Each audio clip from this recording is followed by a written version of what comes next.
live. Mute this time We're when you live. get the coffee. No, I'm not muting. I just have to press the button. It'll take a second. Oh, no. You I mean, when you guys- get the coffee. Why you are we doing You blues can- again?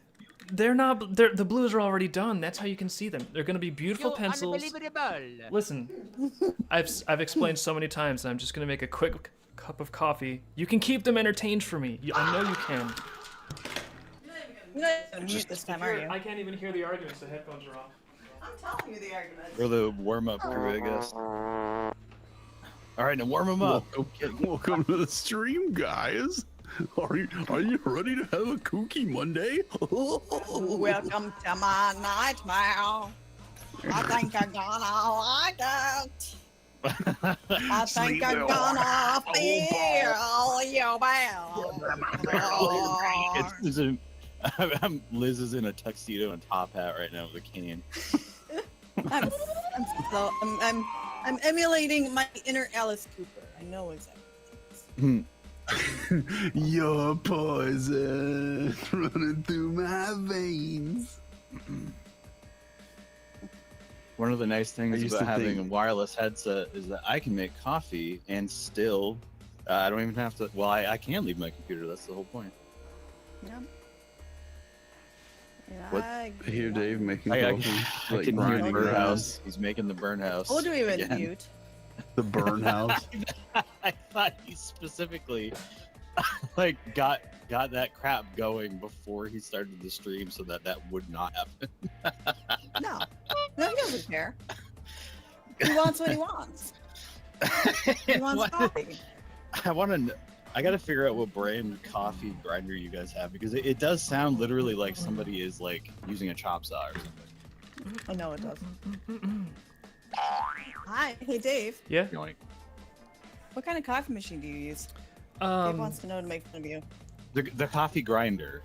No, Or that's. maybe Oh. you got like a weird coffee maker that grinds the coffee. I don't think that exists. I forget what the name of it is, but it's shiny and silver, and it No, makes espresso for me Oh. to drink. No. He has a coffee grinder he got on Amazon for like $20. And then the actual espresso machine is like a whole separate animal. Yeah, I was tired of replacing the coffee machine with like a cheap Mr. Coffee espresso maker like every 4 to 5 years because it's like, why does this wear out after 5 Mr. years? Coffee. I can last longer than 5 years. Why is this thing wearing out? And so I sprung for a machine that actually has like a steel, what do they call it? Like a little steam furnace boiler in there. The boiler is steel, so it should last for a long time. And it would actually only cost like slightly more than the cheapo one. So, hooray! Did you make that a business that's cool, expense but- because you could?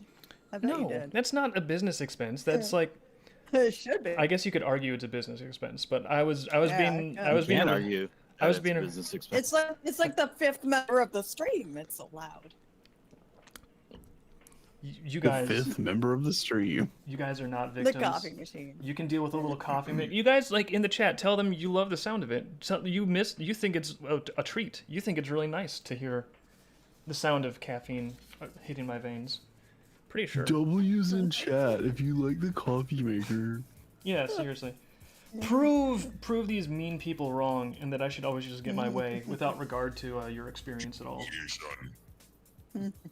Control B's in chat if you are in a good mood today. Control B. Yeah.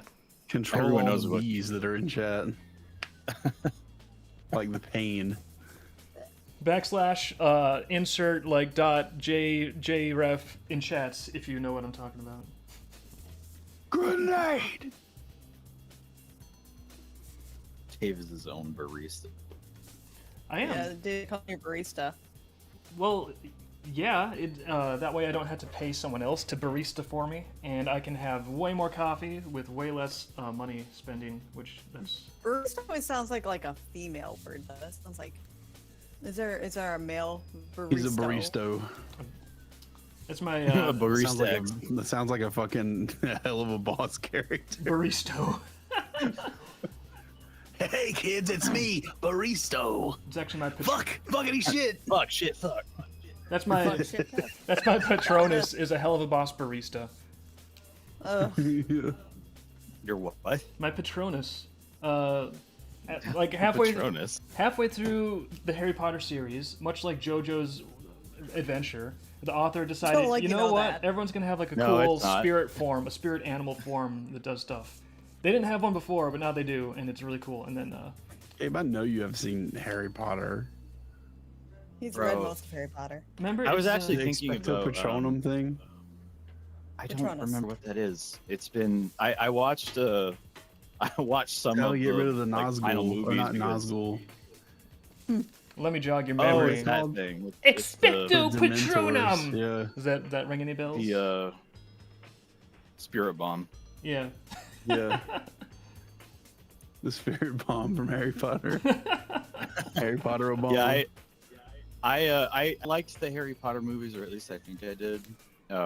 But I don't remember any of the earlier ones, and I don't know. The only one that I really liked was Prisoner of Azkaban, because that's when they started. I would say probably some people hate this about the later Harry Potter movies, but I kind of liked that one was like a little bit darker than the ones that came before. It was Oh, less they were like all really dark. really. I Go liked on. how they ran the gamut of like, you know, they were like funny little wizard kid movies, and then they just kind of became a little. They kind of grew up with their own audience in a way, you know. Yeah. Well, that was Yeah, interesting. and that's exactly how it felt. Like when they put that movie out, it felt like it was at the exact right time for me to like be ready for some kind of darker shit. Yeah. So it hit at the exact right time. But I don't remember the earlier movies, and I don't know that I really like the later ones. I don't know. It seemed like they pushed down the pedal a little bit too hard on the dark stuff, and they made everything like London overcast gray at all times, and Wonder why they might have I done don't that. yeah. I think they And, took it just a little too far well, when, like, in the 5th movie, I think is when they started calling him Harry Slaughter. Yeah, that was a high point for the 6 series. million dead Dementors. I think that's what he kept saying over and over, and Ron was like, "Harry, you've got to stop saying that." And then he got in his ice cream truck and went along Newcastle giving ice cream to kids. That's what he did after the movie. The guy who played Ron. I don't think he ever acted in anything else, and Oh, really? he just became like an ice cream truck man. Yeah. That sounds like a chill job. I mean, just no pun intended. Yeah. Sorry about that. Some people get a little taste of like acting, and they're just like, actually, I don't like this. Yeah, Because it's not like actually, what you think it would be. You know the I guy found out who that is the that. Sorry, go ahead. I found out that the you God said damn. go ahead. You said go ahead. And then you didn't, and there was a pause. I'm like, guess it's my turn. Because there's a fucking ping. Long story short, Charlie from Charlie and the Chocolate Factory, he actually decided to become an animal veterinarian rather than. That's just what I was about to fucking say. That's crazy. Oh God, we're the same person. Gabe, we should just say the same thing. Like, oh my God, the same time. Do we get Should've our done. Willy Wonka lore from the same Reddit page? Oh my God. You know what happened to all those kids and what they did after in what was the movie Billy Madison, where Adam Sandler was like slamming full force like kickballs into their face during the dodgeball scene. Oh, You know yeah. what they all end up doing? They died. I don't know. I have no idea. You know, you just ask. You're just asking, but it's like you phrase it like you know what you're gonna say. Well, he did. It was a question. It was phrased as a question. Yeah, I'm asking. Jason, Does anyone unless- know what happened to them? Unless you do the upspeak, I don't know it's a question. They all Does anyone know what happened to them? they all got sent to Talking to Miss Swan. they all got sent to the Yeah. island for the flat-faced people that can't get by in normal society. Flat Face Island. Yeah, that's gonna be in the lore book, the flat-faced island. Flat-faced island. A very specific type of person finds it quite welcoming, actually. They're fantastic people. Biro, I can guarantee you sometimes Dave still actually spells his name wrong. What? Where are you seeing this? Even being his own baristo. Oh yeah. I've never seen him spell his last name wrong. Oh, whenever I call like David, Lily, I've always got like Lily spelled Lily on the cup. Lily. Onesies aren't sexual. I would hope not. And then he posts a link. Sounds What? sounds like somebody's making a case. Where are you? What are you reading? I'm reading the chat. I'm looking at the chat. I'm doing your job. I'm reading a little something known as the chat. Maybe you've heard of it. V looks a little like, Have you heard of it? I don't know. I guess she's supposed to be embarrassed here. Nope. Dave, what are you Not drawing? inherently, you mean? What am I drawing? I'm drawing creatures that are going to be in the lore book because I made up more creatures when I was doing the Eridu Delta lore. Creepy crawlers. Yeah. Man, those were the best commercials when I was a kid. Damn, son. Making your own plastic toys, as many as you wanted. Doesn't get better than that. Weird bugs that would just be like crazy, weird plastic bugs. Yeah. Were they actually plastic or were they like gooey? Like, No, flexible. no, they were like a very cheap gummy rubber. I actually had one. You know, You had the I creepy got crawlers oven. I had a creepy crawler oven. What, you think I'm gonna have like a she still has it. bake machine? She makes cookies in it. I still have it. Make one cookie at a time. Was it the same company? Because I know they made like a little like, oh, you can bake muffins and cookies, and then the other company was like, you can bake centipedes and tarantulas. The boys version. I would have wanted both of those as a kid if I had seen them like you. We need to make a Mix them version of this together. for boys. I don't know. You can bake farts or something. Or boogers. Yeah, basically. Your farts are done. Ding. I mean, you joke. Exactly I feel like that would have flown unironically, that would have flown as a toy in like the mid '80s.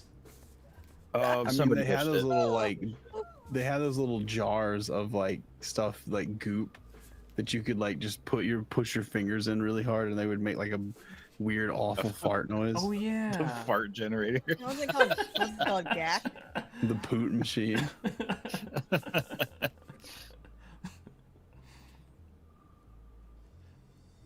Unironically, you could get like a 1980s commercial, be like, "Hey guys, welcome to our new product, the Fart Factory."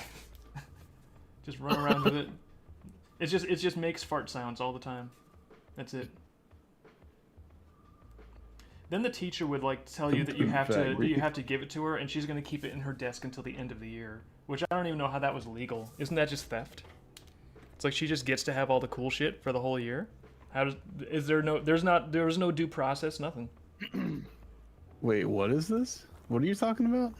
When elementary school teachers would see you having all the fun in the world with like a fart factory or a yo-yo, or if you're like throwing like little erasers into people's hair or something like that, they'd be like, "Oh, bring that up to the front of the class," and then you do, and then they're like, "This is gonna stay in my desk until the end of the year," and then they steal your shit for a year. They impound it.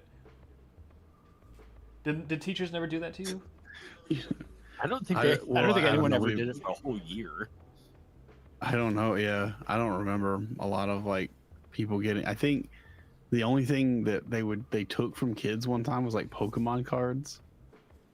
I heard about that. I think that was like a generation after me, though. It could have been. I don't know. But I think like people brought like Pokemon cards and stuff to school, and I mean not many people were bringing them, but like because they were sort of hard to get, like where I grew up, but they took them away, saying that they were like satanic or something. I don't know. I don't remember like the reason. Oh my god. It was always something Yeah. like where I grew up. It was always something about like, because they were like, I don't know. There was this weird clash of like things where there were like you could buy like cheap Monday jeans in like a clothing store, where just the store that you buy clothes from and stuff, they would have those there. Those were like for those of you who don't know what Cheap Monday jeans are, they are the jeans from, I think, Norway or Sweden, and they have like upside down crosses on them, like on the sides of them and the pockets and stuff. Okay. And that's really all that's different about them. I never owned any, so I don't know, like maybe they're really comfortable or something, but they were just like a counterculture thing, and you could buy those in the store, but then like that put all the like religious Christian people on like high alert about anything being possibly satanic. So, you know, like if you ever talked about like Dungeons and Dragons or something at school, they would tell you not to talk about that, or they would like suspend you from school or call your parents or something. Yeah, they targeted Wow. Dungeons and Dragons a lot. I almost wonder if part of that was, you know, tinfoil hat time. If part of that was like actually astroturfed, because a lot of the satanic panic stuff in the '80s, like obviously most of it was silly, like, oh, Dungeons and Dragons is gonna send you to hell. But then, have you ever heard about this stuff that was declassified by the FBI? I think it was called the Finders documents. Dave, Oh, how can you say it yeah. was, wait, how can you say it was astroturfed? Your dad was one of them. Yeah, but I'm saying that when things are astroturfed, like if the intel. There are still some real believers, true believers. Oh yeah, there's real believers. Yeah, his dad believed it. Yeah, it's when they issue things to key influencers and then they trick like the sheep and the cattle into like parodying it, and then a lot of times it'll be because they're trying to muddy the waters as much as possible. If there's like a legitimate topic where some people are actually legitimately getting close to sensitive information, they want to flood the zone with bullshit so that normal people observing it will be like, oh, that stuff is just all crazy kooky stuff. And it's like, well, most of it is, but it's an ink cloud to conceal some actual shenanigans going on. Yeah, the Finders documents, if no one's ever looked it up, it's released by the FBI, it's official, and the Finders documents are like, there's some really messed up stuff in there about the satanic panic, and especially this one, I think it was McMaster's Elementary School, where that was kind of how a lot of it started, was all these kids were talking about how, like, oh, there was like, our teachers are making us do rituals, and like they were killing animals in caves under the school. And so I think that example is still used by psychology people to this day as an example of mass hysteria and like false memories, and like, oh, look, this is so you know you can't rely on this stuff. But in the Finders documents, the FBI investigated, and the results of their investigation were, yeah, there's absolutely chambers underneath that school, and there's animal corpses and skeletons and things that were used ritualistically, and now we're just going to shut this down and never talk about it again. Yeah, it's really strange how whenever something gets uncovered, like especially like I won't even say especially in America, like this happens everywhere. Anytime you uncover something like, hey, this is really weird, there's like a weird level of government involvement with this thing, like an elementary school or like a preschool. Yeah. Something that the government really shouldn't have any involvement in. Why is it like there was a thing, I think it was all over the world, but like I hear a lot of people in America talk about it, called like the GATE program or something when they were kids. So like you would hear people talk about this thing where they would like mouthwash with this pink juice, and then they would put them in front of like a computer screen, and they would have to like predict what shape would be like on the back of a car. It was like very obviously like ESP testing things, and it was like done all over the country and some other parts of the world too. And they never explained to the teachers or the kids or anything like why this was, like, for a short time, why this existed and why there was this weird pink juice and why there are all these weird activities they would make these kids do. And a lot of people believe it's because they were like screening kids for like ESP like type abilities and stuff. And apparently they did find some kids. Say what? When did this happen? This was in like the early 90s, early 2000s. I remember there was a thing that happened at my elementary school where we had this pink mouthwash. Like everybody would get into the cafeteria and we would all have to like wash our mouths out with mouthwash. What? And it was like, it was presented as like, you know, we're teaching kids about mouth hygiene or something. Was it bubblegum flavored? Yes. Good. That's a start. And it was pink. Did you like? I don't remember anyone making me look, but try to predict what shapes were on cards or anything. Did you like start seeing like demons or ghosts after you used it? Not until way later. Okay. Was this That was later 80s? in life. Was it? Early Would you say 90s. those? Is this the 80s, early 90s? Yeah. Okay. No, it would've I'm been in just the gonna 90s, but- say that a lot of kids' mouthwash was flavored as bubble gum during that time period. I had a kid's toothpaste. Yeah, but the thing that was weird is that they didn't usually give kids mouthwash at school, Yeah, that is weird.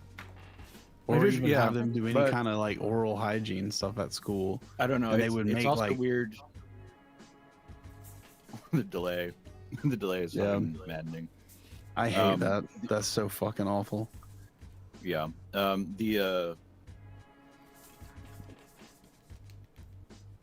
I forgot my joke for a second. Now I got it. I Solve think the it's as weird as when I go to work and I get presented with a video that I have to watch every year that tells me that I need to call Hispanic people Latinx because they love that. They all actually love that. No one even knows how to pronounce that word. It's because it's not a real word. It doesn't have enough vowels in it. Latinx. I think that's pretty weird. So it's like, It's okay, a bunch Latinx. of kids, they have the Latinx. That's how I pronounce it. Sounds I like a don't, Dragon Ball Z enemy. I don't know how you Doesn't pronounce even- it, but I think it's Latinx. It's fucking stupid any way you slice it. But yeah, that's weird, and I don't know. You could probably, if you're just to catalog a bunch of weird things that just everyone made you do, and it was just presented as normal, that would just be one of the Okay. things. So it's like, Gabe, I don't know. What? Feru says that you're misremembering the fluoride treatments they made them do in grade school. So you got one here. The You may not be fluoride alone. treatments? Isn't that Fluoride isn't that a treatments, form yeah. of mouth cleaning? Yeah, it is. So apparently you're misremembering the fluoride treatments. How am I that misremembering other it people then? had to do. I don't know. Sounds like I just saying. described it What way is exactly. he misremembering it? He's not even claiming it I'm was just part saying- of something else. Just saying you're not alone. No.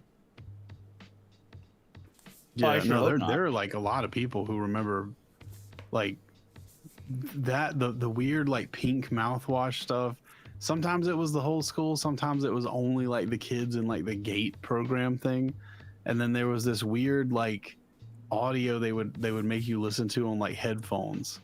And it was just like weird like meditation stuff about like you would hear like all these weird sounds and stuff, and some guy would come on and be like, breathe in all the good energy and breathe out all the bad energy. Man, it sounds like I Like, missed out on all the it fun was- shit. Sounds like that kid was whoever like whoever that anecdote came from was like a problem. It's just You need to one stop bad punching kid and kids. everybody else is Here. gaslighting him on Reddit. Yeah. I remember No, that that. was Yeah, you. totally. You wouldn't stop pulling kids' underpants over their heads, so we had to do this to you. Put him into the hypnosis chamber. Yeah. All The the really, penis explosion chamber. all the really bad kids, what they do is they try to turn them into Tetsuo. It's like their first solution.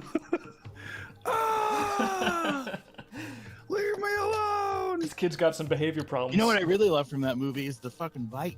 I love the bike so much, you guys, and I love how horizontal it is in that one scene. I love Oh, when he yeah. slides I on love the it. bike and everybody else who has bike and every other thing slide on bike just like him. Yeah. I hate the audio in that movie. We've worked to that movie so many times, and all I hear is Canada, Which version? Canada. The I think it's the dub, just whichever one Dave watches. Yeah. Well, there's They two really do dubs. that. I don't imagine you're watching it in Japanese, but No. like there's two dubs. There's like the old dub from the 90s, and then there's like the newer dub with like Johnny Young Bosch and all those guys. I didn't know there was two Which one is dubs. it, Dave? I like the movie's iconic, but I just wish that they would like dial down the number of times they scream each other's name, because it really turns it into like a little bit of an irritation if you're not watching it, if you're just like working to it, and they're just like over there like, Huge hey irritation. you, hey you, hey you, hey you, hey you, hey. It's like, That okay, is exactly what that movie is. great movie. We need to but tailor our movies so that people can enjoy the audio experience only. Just throw it through Sora. Oh, you can't anymore. Sorry, can't. They shut down. It's gone. Well, I mean, even when I'm like sitting and like watching it, like I still have the thought of like, okay, we get it, we get what their name is. Could we stop yelling their name? Like, we can do better than this, guys. With the scripting, we got great source material. We got really interesting, dynamic characters. Sometimes less is more. They don't always have to be yelling each other's names, quite this much. So, minor complaint. That was 90s anime stuff, though. That was just kind of like the way a lot of it was. Was that like the localizers kind of doing that, or was that like the original? No, that's not even a problem with them. That's just the way things kind of are. That's just the way they produced media back then, because everything was, I don't know, everything was still kind of coming off like the Astro Boy, like, I don't know, mythos, I guess. I don't know the right word for it, but like, you know, that was back when everybody was like shooting beams out of their hands, and everyone could fly and stuff like that, like just like Astro Boy. But like you know, a lot of Akira Toriyama stuff is like kind of rooted in that. So you know, you would see a lot of that, and in those things they would constantly have like weird like vendettas against each other, or they would just constantly shout the names, because like, I don't know, the way like things are in Japan, like people just say the name of someone even if they're talking to them in like a person-to-person conversation a lot. I didn't know it was actually like a cultural thing over there. I don't think it's quite like it is in the anime, but it's like that some of that like comes in the media, because it just seems like a way to like sort of dramatize a thing or whatever. I don't know how to really explain it very well, but like that was just a thing. Like like I would say maybe 98 to 2001, a lot of anime was just like that. Like there's an anime movie called Spriggan, and if you ever, the DVD commentary is in English, but if you watch it, they talk about how like when they were localizing it, there was just a whole lot of there was like a lot of weird things they kind of felt like they needed to do to make it be what they wanted in like the English version. So they, first of all, they wanted the movie to be rated R because they felt like it was too intense for kids. So they added a whole lot of like cussing and stuff in the movie that wasn't really there in the Japanese version. And then they there was a scene where one of the bad guys, like the fat bald guy that's like coming after him, the main guy with like I don't remember anyone's names, but he's fighting like a big Robotech like fat dude, and they said like, yeah, in the Japanese in this scene he just is constantly talking about like, yeah, I'm gonna kill you, and they're just like saying each other's names over and over a lot. So we just felt like that wasn't good, so we just changed it to be that like maybe there's like a little bit of backstory between these two characters here that you just kind of we touch on with the dialogue that's just not really there in Japanese. Well, that does sound a little more palatable. Yeah, I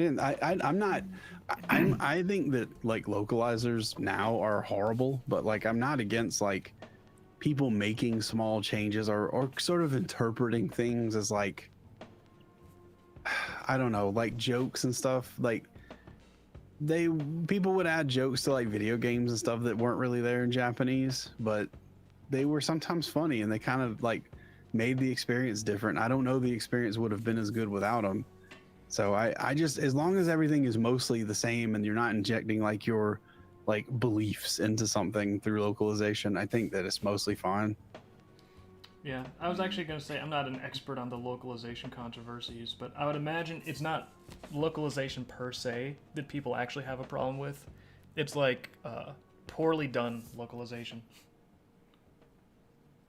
Yeah, many such cases. Yeah, I think it's fine as long as you're not like mischaracterizing somebody or just shoving your cringy jokes into the thing, you know. Like there are some like when I used to watch a lot of fan subs, which was like the only way that I could get them for a period of time, they would usually be like that, and then there would be text all over the fucking screen. Somebody would say like something slightly weird. And I like, in most cases you would not even know, like you wouldn't even really think about it that hard. But the person doing the fan translation would put like a paragraph of text on the fucking screen that says, it explains that like this this word that he's using here is like a saying, and what it really means is blah blah blah blah. So they would go to extreme lengths to take things absolutely literally.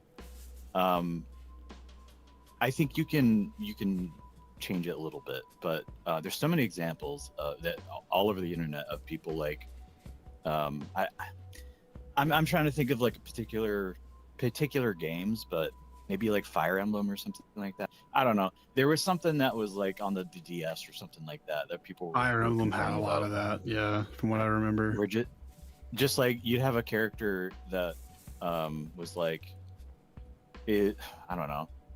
I think there was a character that was supposed to be like a prince or something, like in command of, you know, a boy prince that's in command of a whole army or something like that. And he said something like, is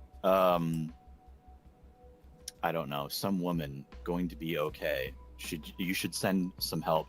And then in like the English localization, they just kind of like turn him into an asshole or something, trying to make him like sound misogynistic or something like that.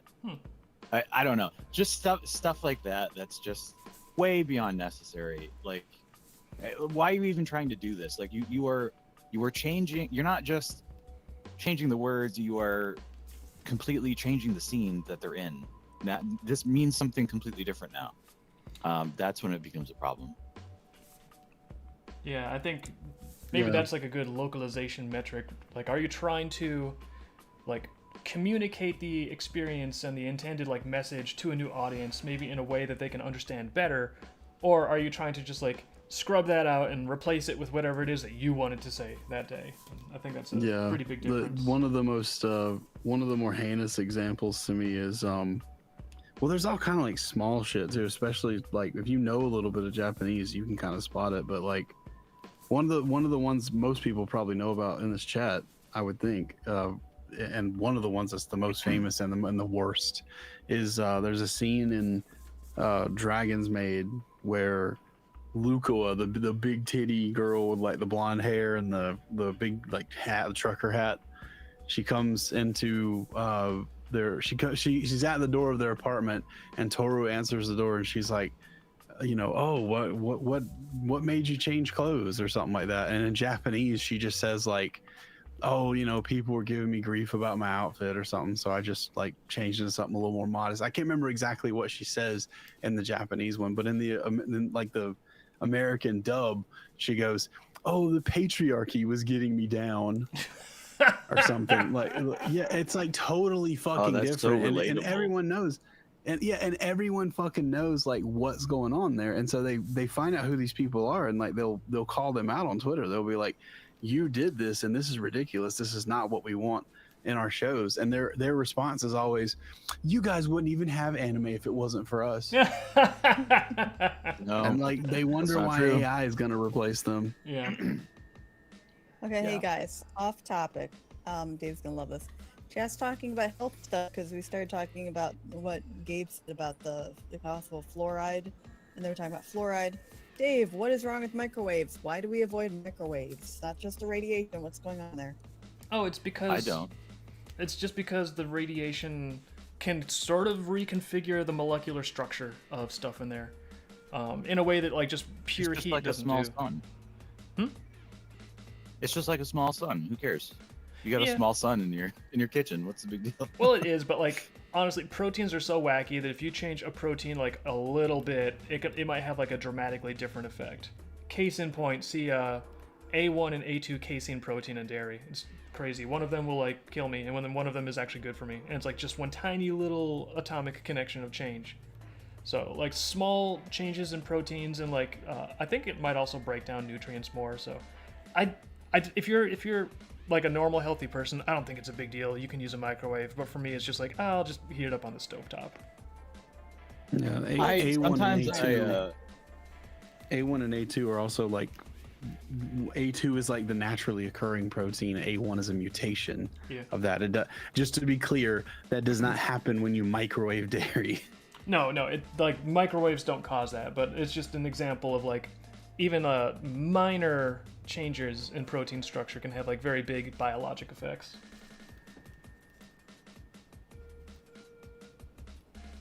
Okay. I basically should what it probably is, know it's more not about just the that microwave.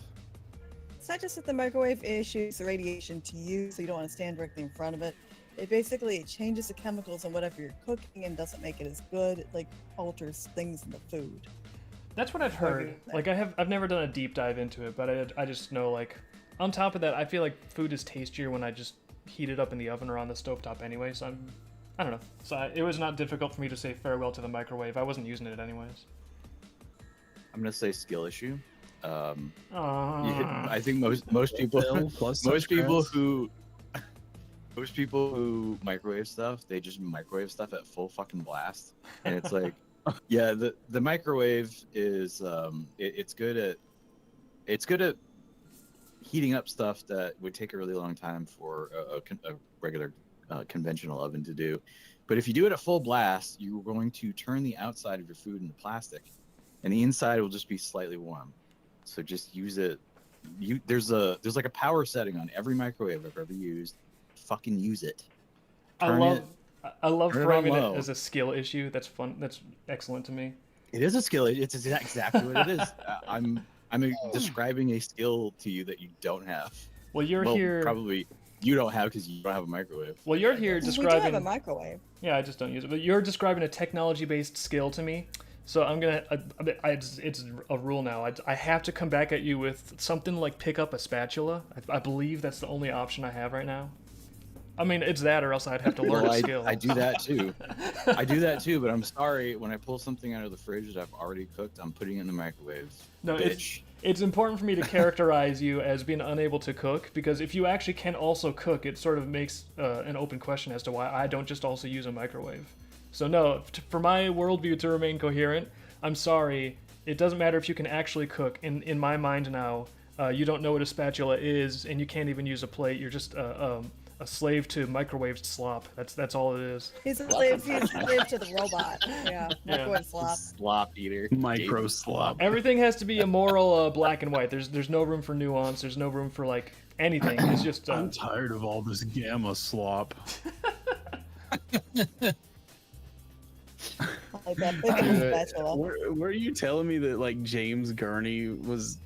Someone was like interviewing him, and they were asking him about like what he thought about like AI, and he said like I think that could be a useful tool for artists or something like that. yeah. He was And saying there it were was like these fucking unsupervised like 15-year-olds on a Blue Sky who were just like, pick it up, pick up a pencil, James Gurney. I know that was like the outrage of the day on Blue Sky. They got to have something new every day. It's I don't know. It's more important than food apparently.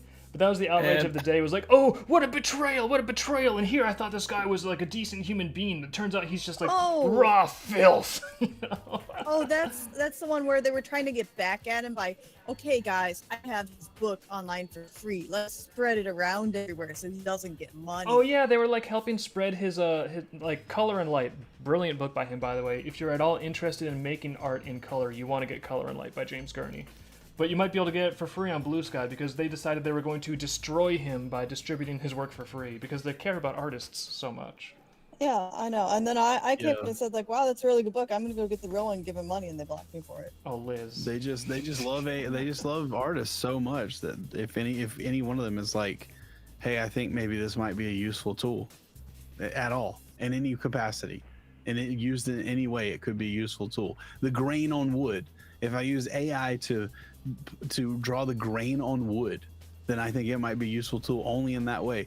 Well, then if you are no longer an artist and you should die, according to Blue Sky. Yeah, pretty much. Yeah, I wonder why there are no fucking users on Blue Sky. It's a good sort of like containment board. It keeps them occupied. It keeps them from interacting with like That's anyone all else it out is, in the yeah. real world. It's a fucking quarantine zone for the most fucking retarded people. like the most retarded fucking artist and fucking like their fans to go over there and think that that's going to be something they stay on instead of like just trudging back over with their tail between their legs to Twitter every fucking 2 months. It's so cute when they delete their Twitter account and then go on Blue Sky and tell everyone to do it too.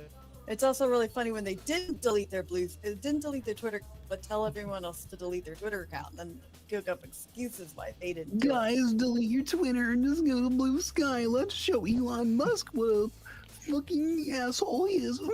My personal favorite, I think my personal favorite dynamic is when they make a huge public moral stance where they say, hey, anybody using Twitter, you are absolutely supporting fascism. You are just as bad as the Nazis if you use Twitter. Full stop. No, there's no excuses.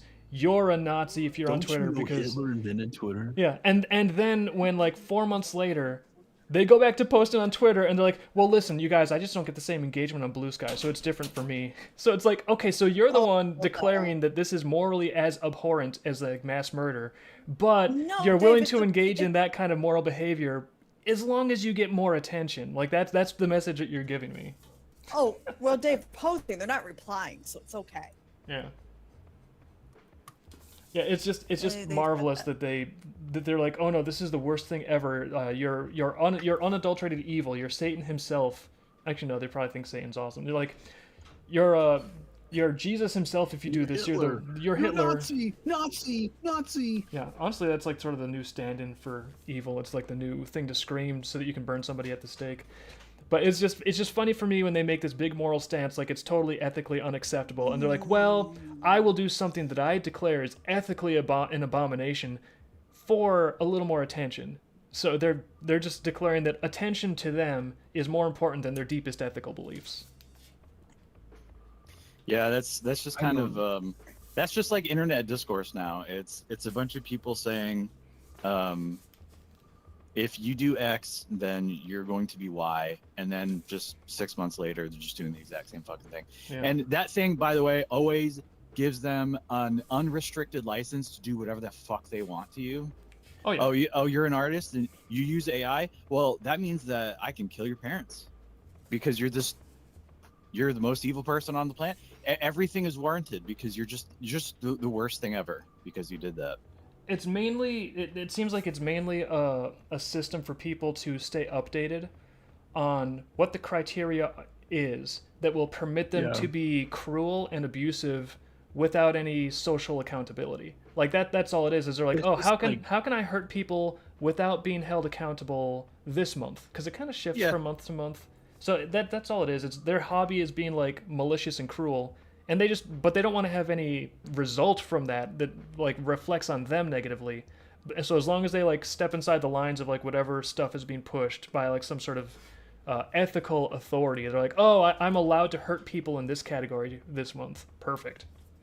And away they go.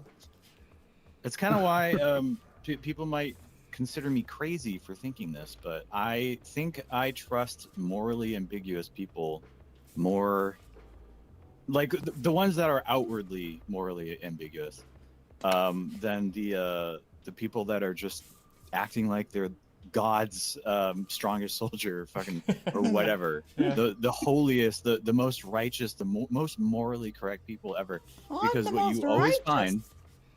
The righteous one. The righteous what one. you end up finding is that those people are pretending, and they actually deep down just want to do the worst things humanly imaginable, and they're looking for an excuse to do it while not getting in trouble for it. Yeah. I think saw a photo of a winner today, Dave. Do you want to talk about that overly sensitive character? I don't even know who calling you're. out AI. I don't know who you're. We'll talk about that in a minute. But first, I want to share just a basic observation that I think All right. most people that have some sort of actual ethical or moral framework internally that guides them, they do not need other people to acknowledge it. Like, rare exceptions might be if someone's job literally is to like be in like an ethical sort of like a minister or something. It's like, oh, it's my job to tell people what is ethical and not, so therefore I have to talk about ethics all day. But generally speaking, if there's a person who has like anything ethically going on inside of their brain whatsoever, they do not need external acknowledgement. They do not need an audience to acknowledge what their ethics are. They just operate based on what they think is right and wrong, and they don't have to advertise it because there's no reason to do that. So if as soon as you see someone that's constantly talking about that sort of thing, like usually, not always, but usually it's performative. Yeah. What are you doing? Why are you trying to prove to everyone that you're the coolest, most moral person ever? What have you done? Yeah, that What are should you be, trying to do? that should be the That's first question. Immediately the questions that I asked. Yeah. The follows. Some of the follows, guys. Somebody follows. No, I'm just saying. That's why I do it online. No. Those guys. Oh yeah. It's I need always to like get a followers. means to an end. It's just like, I don't know. I'm trying to think of like a good example of this. It's like I don't that Dr. Pizza guy that got like arrested for like not for like the people like okay like I think the thing he was doing was like talking about how like anybody who likes like lolicon or small characters, they must be absolutely doing stuff to kids. And it's like, why are you suddenly talking about this? This seems like a weird left turn for you. I don't think that anyone's like putting this in front of you. Like, what's your obsession with this, right? Like, why is this something you're suddenly talking a whole lot about? Is he the And one? like a month later, I just he got want everyone to he got know caught. that yesterday I was at Yeah. Denny's at 12 p.m. Isn't that, I just want everybody to know that if you ever send this to me, I won't like it and I don't want it, and it's probably because you're a pedophile. And then like a month Can we go later, back he a gets little- arrested. He gets arrested not for like having stuff on his computer. He gets arrested for trying to meet with a child who he thinks is a child Ugh. to have sex with Can we them. go back to what is the connection with pizzas? Chat wants to know. What's the connection with pizza? What was he doing to pizzas? I don't think he was doing any. Well, I don't know. That I guess that depends on how many definitions of pizza you listen, know. But he was just keeping it. Oh. He's There was- Dr. yeah. Pizza. Dr. Pizza was just keeping them healthy. All right. You need a medical Yeah. professional. true. Check up on the crust This consistency. was fact checked by true patriots. Yeah, like the pizza thing is like a weird. Is that one of those code if you word, know, like, you know? Yeah. Like, well, everybody knows now. Like, it's just come out. But like, for a while, it's like people saying 420 for weed. Like there are a lot of people who are in like some of the very, very darkest circles of the internet in the world who use pizza as a euphemism, basically for like weird like CP CSIM stuff.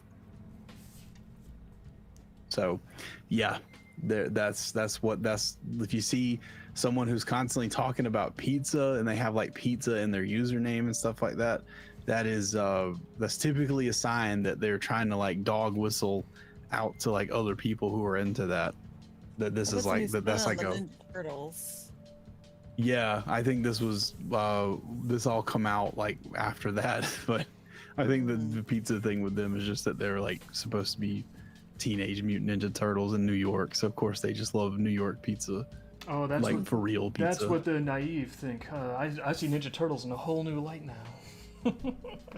Dragging them in the Yeah. sewers, going underground. Teenage Mutant Epstein The tunnels Island. in New York. The tunnels in New York and the turtles. Of course, it all comes Yeah. Maybe there is something there. Yeah, the New York tunnels, and then there's a portal down there to Dimension X. I don't know what that's Yeah. supposed to stand Dave for. knows. That's where that weird building on Epstein Island lets out at. Yeah, there's a hypertube. There's like a wormhole between the New York subway tunnels and Epstein Island. Maybe that could be kind of fun. A lot of people don't know this, but Is that that temple was Epstein actually there Island, though? before Jeff bought the island.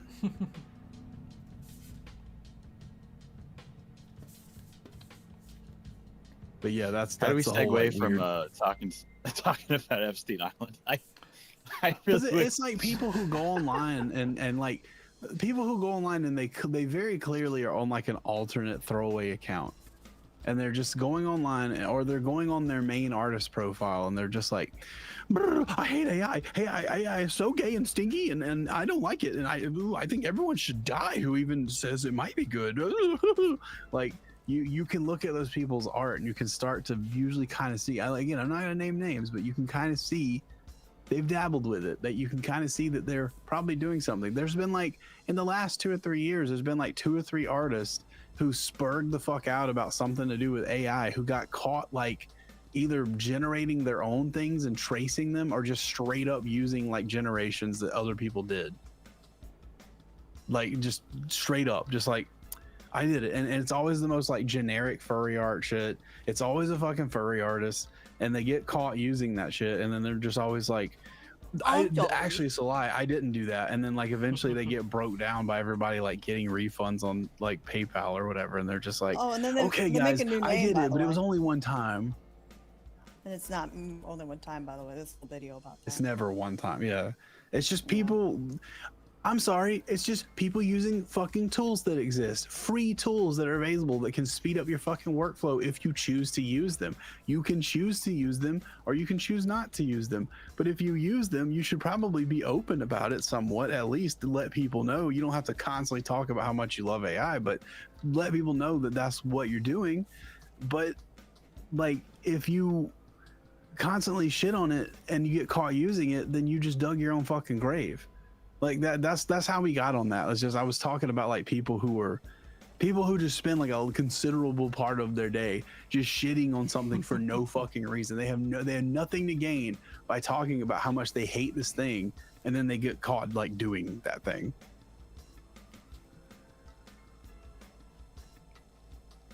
Yeah, it is like a general tendency too. Like I remember even examples going back that I remember from when I was younger, before all this technology stuff, where there'd be like, you know, the TV evangelist who's like super anti-gay. He's like, oh, they're all gonna burn in hell, and you need forgiveness from our Lord. And then it turns out, oh, he got caught in like a motel having gay sex with a guy. Well, it's called projection. It's actually a form of narcissism. It's in order to deflect from what you're doing, you yell at all the people claiming that they're doing it, so you look like an innocent little lamb. Yeah, it's like that's exactly it. It's a psychological defense thing where it's like, if I don't want people to know that I'm doing this, so I know I'll run around and say that other people are the ones doing it, not me. Like literally, that's what they're doing. Them for doing it.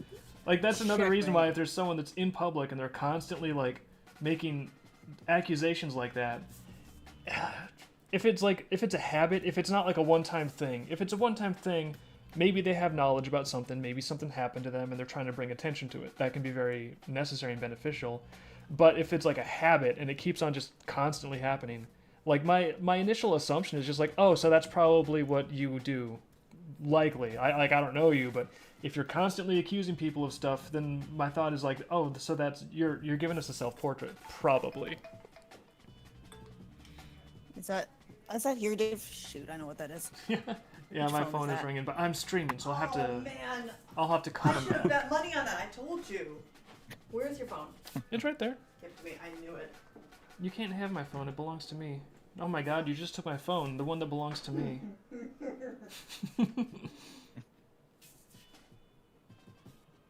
Yeah, that's I think that's a pretty natural human instinct. Whenever people can tell, because we're kind of beasts at nature. In nature, we're like wired to work in a tribe and hunt and all this stuff. And one of the things that our brains are supposed to be really good at doing is predicting what other people are going to do. Like, you know, is this guy going to murder me in my sleep? Is he going to help me? Is he my enemy, or is he my friend? And when you see that, like, if you are chief meat hunter and you are hunting mammoths or something, that's your whole job. And then suddenly chief meat hunter is like, I actually really like picking berries. I'm gonna pick berries for forever. Actually, I think I'm just gonna pick berries. You'd be like, what's going on there, buddy? That doesn't really seem normal. Yeah. Don't you want to hunt mammoth? I Don't you hate wanna hunt people who tigers? put poison berries in people's food to slowly kill them over time. I would never do anything like that. That is crazy. Those people, they should be stoned to death, and then their head should be chopped off, and then their wieners should be fed to a shark. And they keep. That's what I think. Although I do think that Yeah, it's just like, I was gonna say, I do think that projection dynamic, it's not always even deceptive. I think for narcissistic types, it is knowingly deceptive. But I even think that like normal, innocent people will do that unconsciously. Like I've done that. I think that a big part of me going into art and publishing and everything, like pretty clear I really, really want to create like compelling, immersive, like fantastic fantasy stories. So what do I assume? Which is why I'm like learning so much about Twitter artists and like what they really want. It's a revelation to me because I would just project out, and initially I thought, oh yeah, that's what all these artists want to do. All these artists want to tell really deep, immersive stories, and all of them are just like me, where like an audience would be cool, but really it's like a means to an end, and they just really love the art. Like I That's why I started unconsciously. a publishing company. Yeah, I unconsciously thought that like yeah, like almost everyone in the art field, they're like that because I'm like that. So I'm assuming that that's how people are. And it's like no, that's not how other people are consistently. And then hopefully you keep your eyes open and you realize, "Oh no, maybe I was just making the assumption that other people are like me, but that was a silly assumption to make." Maybe they want to sit in Discord and talk to an audience and pretend to be famous. Yeah, like Doesn't make anything. well, it doesn't mean I have to like be like, oh, grr, those other people that want different things. But it's really helpful to sort of acknowledge, oh, despite what people maybe say, a lot of people really do want different things. Like some people are actually looking more for like validation with their art, like validation from social peers, and it's not like there's any big villainous thing with that. But it's just helpful to realize that projection is like a natural tendency that I think everyone can have. It's not always exclusively used like knowingly as a weapon of malice. Yeah, I think for a long time I've assumed that when people do things like that, that they're not actually consciously aware of it. Your brain does have, I mean, there's automatic processes going on in there that you're not really aware of, and I think like those like you could just realize one day like, oh yeah, I've been doing this thing like I've been doing this automatically. I don't even think about it. It's just like breathing to me. Yeah. And I didn't even realize that there was like an actual thought process behind it. But at some point your brain sort of just like built that mechanism, and it just kind of went unnoticed. I think that a lot of people do that when people when you see people just sort of like getting into some kind of cult mentality about something like AI. They're not like making a premeditated effort to, I don't know, squash something. Like if you're an artist and you're on the low end, I guess of the hierarchy, you're not very good. And what, Liz, I'm having like weird internet issues. Can you say that again, Liz? No, I said politically. Thank you. Yeah, I've been hearing robot all day. Oh, this is not okay. It's not just me. Well, maybe it's Telegram. Yeah. But yeah, like if you're worried that AI is going to kill your career in art or whatever, then you might develop a really unhealthy obsession with it. And anytime somebody like even unrelated to what you're doing, like there's AI for all kinds of stuff. No one, for example, ever cares when code is generated by AI. No one gives a fuck about that. It's only ever the arts. But somebody, so like somebody like that's like, I really hate AI, might totally just not even pay any attention to code stuff, not care about that.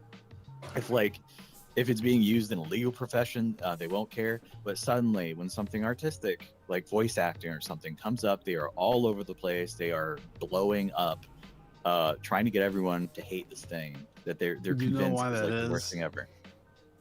Well, it's mostly because they're not very good. I think that they don't want. They're afraid that this technology is going to make them obsolete. Yeah. Some of them it already has made obsolete, in my opinion. Like people who draw really, literally people who draw really generic furry art, even the ones that take commissions, 2 or 3 of them have been caught using AI in some capacity, mostly like just almost completely doing their art with it or tracing it. So it's already made them obsolete, like in a way of like their old way of doing things is obsolete and they're adopting a new one, but they're still talking shit about AI. But the reason you see people come out of the woodwork is because coders don't usually have fans. People who code things, they don't usually have a social media presence even, because they're not really interested in doing any of that. They're interested in coding. their brain just kind of works differently. But people who write and people who do voice work and audio and music and like visual art stuff, those people, they're all like, not all, but like 99% of those people, they're in that game for the one purpose of just like becoming famous and being able to just live off people like buying books and commissions and stuff. So like they have fans, and their fans will just usually adopt whatever like mentality they have about something new. So when their fans, when AI first come out, there was a whole lot more people just kind of making fun of how it was bad.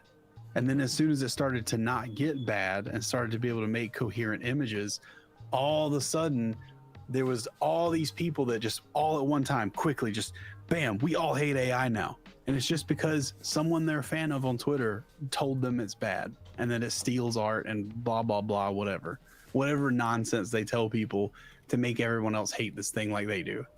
So Hey, can I point that's why. Can I point out that when the 3D printers came, nobody said, "Oh no, what about the sculptors?"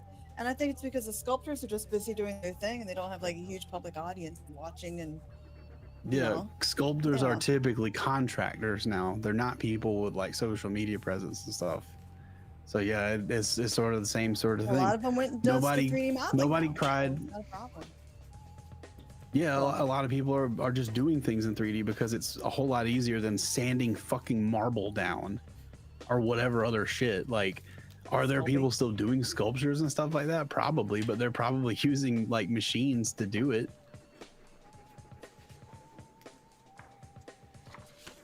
A lot of them just 3D printing like everyone else now. And to be fair, those look lovely, but I do miss the original sculptures that happened. Yeah, I mean, I not the point of me bringing up AI was not really to get into an AI discussion, as we always We tend do. to. It's every Yeah, we always those a tend to. lot. I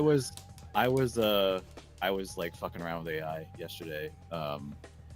Yesterday, like an entire day, to the point where I had dreams about my my computer just running commands on my computer all night.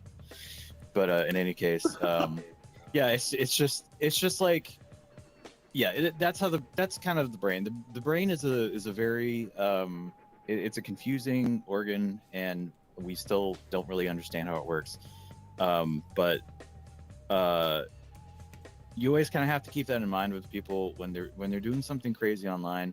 It might not mean that this person is like they have a premeditated goal to just be the shittiest person ever. They might just be doing it kind of automatically because they don't know better. They're ignorant. There are many people that they absolutely know what they're doing, and Yeah. the longer I spend on this earth, the more I think that like population of people is larger in proportion. I think there are people that don't know what's going on. I think there are way more than you would think that know exactly what they're doing. And honestly, it's probably better to just assume the latter, because those people get away with a lot, and it really pisses me off. At this point, because we've run into like I think plenty of both types in our business career, and at this point I eventually realized, you know, if you're racking your brain like, oh, do they understand what they're doing? Do they understand how like messed up? And eventually you kind of realize Assume that they're smart. it's like, you know what? Assume that they're as smart as you are. Yeah, whether they are hurting you on purpose or they're just hurting you because they are stupid people that cause pain. At the end of the day, there's not a practical difference. Like if it's something that's like extremely deleterious to your presence and there's no fixing it, then it's like then you just have to like get it out of the house. Like if there's a guest in your house and they're shitting all over the place, it doesn't really matter after a certain point if it's on purpose, like calculated shitting, or if it's just like, oh, I just suddenly had to shit and I'm so dumb I didn't use the restroom. Oops. If it just keeps on happening, at some point you got to be like, listen, bro, no offense, but you can't be in this house. I don't want shit everywhere. Yeah. Well, I mean, Yeah. that's another thing too, is that like because you've got kind of this element of your brain where stuff is hidden. Some people just might not process it that way. They're like, they get in an argument on Twitter or something like that, and some guy is just like, you're a really bad person. And most people if they're just accused of something that they don't believe, they're just going to go, well, you're just like making up random accusations. Fuck you. Yeah. It's like you build up these walls in your head, and you want them to be strong, because if they're not strong, then somebody can take advantage of you. But at the same time, it's, information can't flow in either direction. So somebody might tell you something that you actually really like, you really need to like consider this, and the walls are up. So it's like, how do you reach those people? It's a very confusing and frustrating part of like our culture today. Is Yeah. you've got the walls are very strong with people. So even if there are people out there that are just like, they're kind of being an asshole, but they don't know that they're being an asshole. And if they knew it, then they'd be like, well, I want to stop that immediately. And their walls are up, so you just can't do anything about it. But the only way that I know to deal with that is to just assume that they're doing it on purpose. Because eventually, I think those people might ask, why do so many people think that I'm being an asshole on purpose? And then maybe like they'll have that journey of like trying to figure that out. Why am I this way? I guess an analogy that I'm thinking of as you're talking is because the occasional, maybe not even occasional, but like the genuinely malicious like people with bad intent, like they make it so much more difficult for people that are like well-intentioned to navigate reality and connect with each other and like correct each other. Because if there's like a well-intentioned person who's not totally brainwashed, you can usually like talk to them and like come to some sort of like mutual understanding where people can move forward, and it's great. But as soon as like walls go up because there's malicious people out there that will exploit every single tiny interaction to hurt you even more, it's almost the equivalent of like, oh, it'd be great if we could have like healthy trade relations in this land, in this bountiful land where we're all making these cool crops and we want to trade with each other. But because there are marauders that will just like slaughter you as you go from castle to castle, well, now trade has to be done very cautiously, and everyone has to have these castle walls built up really high. And if someone looks like maybe they might be a marauder, you're just not going to let them in the castle. You're not going to risk opening the gates because everyone might get killed. Oh, you goddamn Mongolians! Exactly. So, yeah, like that would be an analogy I would think of, is like it's like people in a kingdom where everyone's like growing these crops and they want to trade and they want to like interact with each other, but it only takes like 10% of those people being bandits that are like setting up ambushes to like kill you, where it's like suddenly trade is gonna shut down or be much more difficult. Yeah. Yeah, it's I think about it a lot. I think we've talked about it a few times on various streams. It does bother me. It bothers me because like, if we want to live in a world where people are truly at peace with one another, then you sort of need to like break those walls down, so that people can be open to so that people can be open to the things that they would not normally be open to. Like, I don't know, maybe not killing people over some shitty religion is a great idea. Yeah. But Yeah, maybe. the stars have to fucking align before that can happen, and everyone is worried about being killed. That's the ultimate game over, is being killed. So it's like, we're not playing a video game if somebody finds a way to like make you poor forever, or give you Lyme disease or something like that, or just fucking stab you through the heart. Court. Yeah. Sue you in federal court. See, No. what did No she say? options. I was just saying, or sue you in federal court. Or The sue best you in thing to federal? do, Yeah, Our way. Yeah, whatever works. yeah. It's so like, people can do things to you that will make you miserable. And how do I prevent that? Well, I'll just put walls up, and I'll fucking fight everyone who looks like they might want to start a fight with me. I don't know. Yeah, it sucks. I really like, I'm just sitting here, I'm just trying to code video games, and the fucking planet is on fire. At any point I could get drafted to go fight in Iran or something like that. And I'm just like I don't care what goes on in Iran as long as they're not messing with us. And it seems like maybe I should not get onto this topic, but I don't want to deal with this.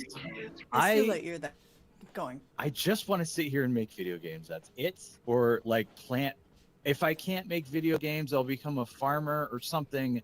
I don't want to mess with anybody. I don't want to constantly worry that I'm gonna get stabbed through the neck in the middle of the night by some bandit or something. I just want to make video games.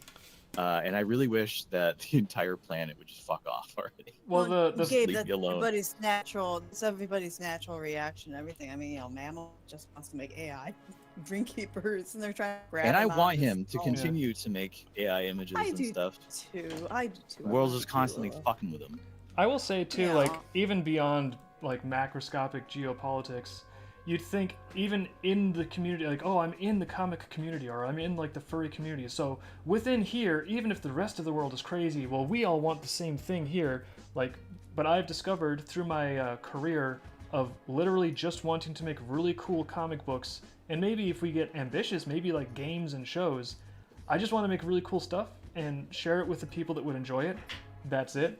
And you'd think, oh yeah, that's not a big ask. But even aside from geopolitics, there will be people in those communities that will make it their life's mission to destroy you and thwart you and stop that goal from being realized. And it's just insane. Like there's like, it's not rational at all, which is why I think it's difficult to Well- explain it to people that have never experienced it, because they're like, no one in their right mind would ever. Yeah, exactly. No one in their right mind. Well, Do you it's know how actually- many insane motherfuckers are out there? A lot.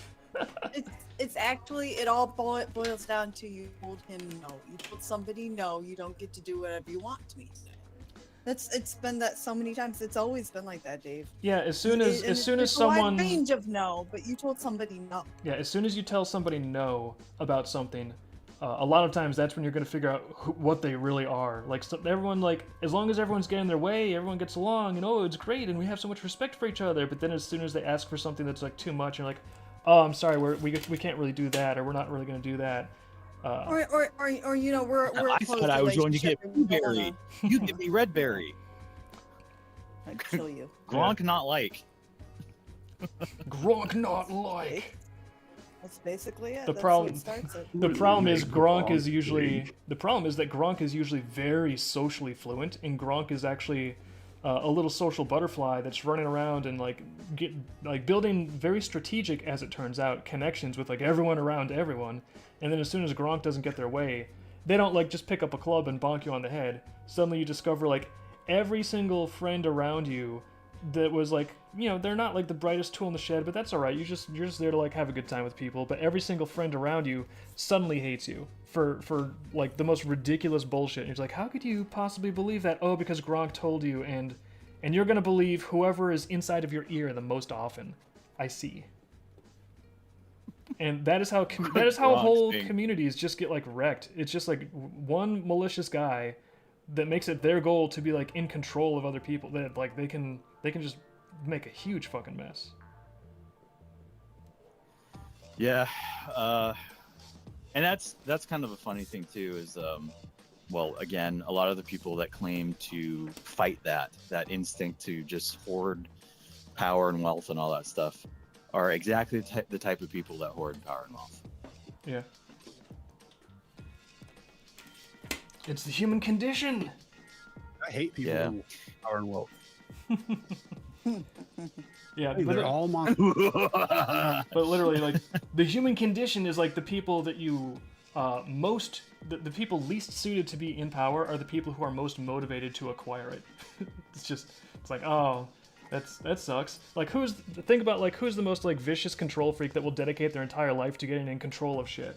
Like those are the people that will get in control of shit because they want it so bad. So the people that crave power and control, they're the ones that get all the power and control, and then it's like great. Well, I mean, think about the Renaissance and medieval time. Then you have a great king, and he's got a son, and you're like, oh shit, look at that little guy.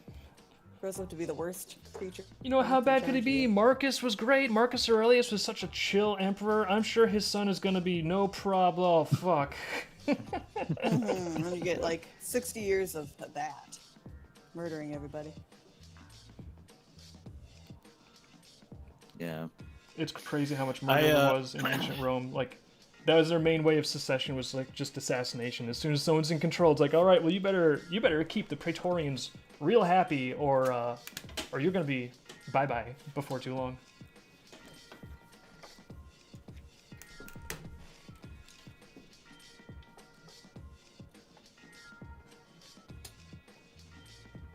So much truth being spoken here.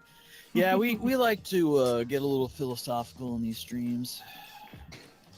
Our viewers can have truth every once in a while as a treat.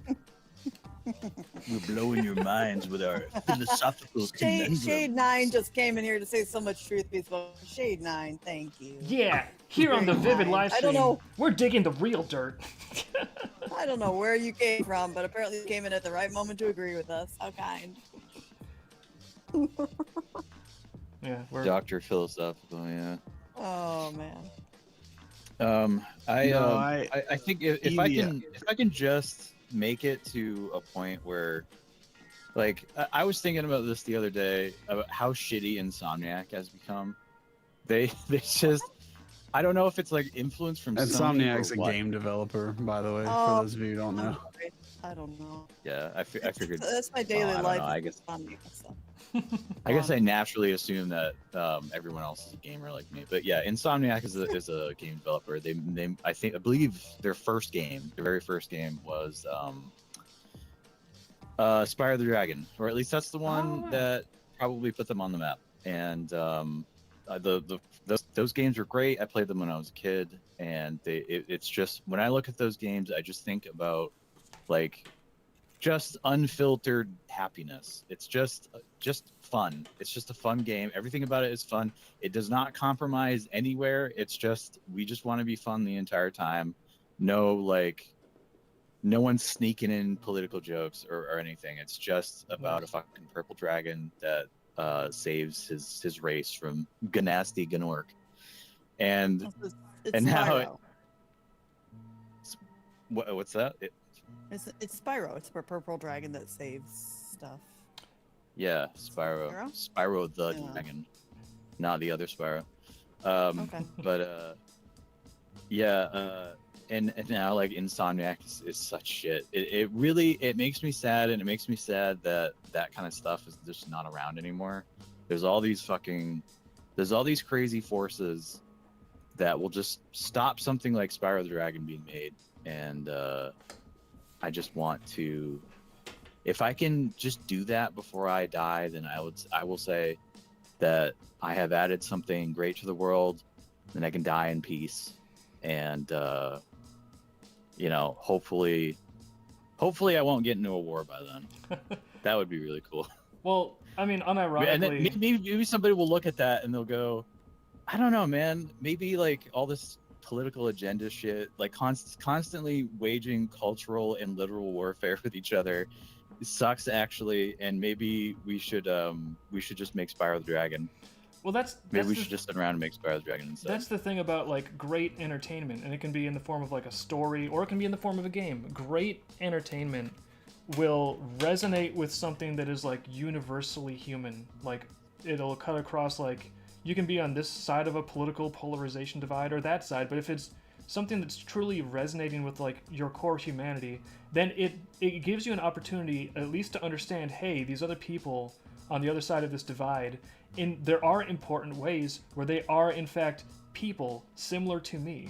So I think that really good entertainment, for entertainment's own sake, it's not just like, oh, shallow escapism, oh, it's nothing. It's like, no, this reminds us of things that are really important about being human, and maybe the most important things about being human. If you think all of this other survival based like political polarization is motivated by a desire to survive, well, survive for what? Like eventually what's the end, what's the point of all of this survival and all of this procreation?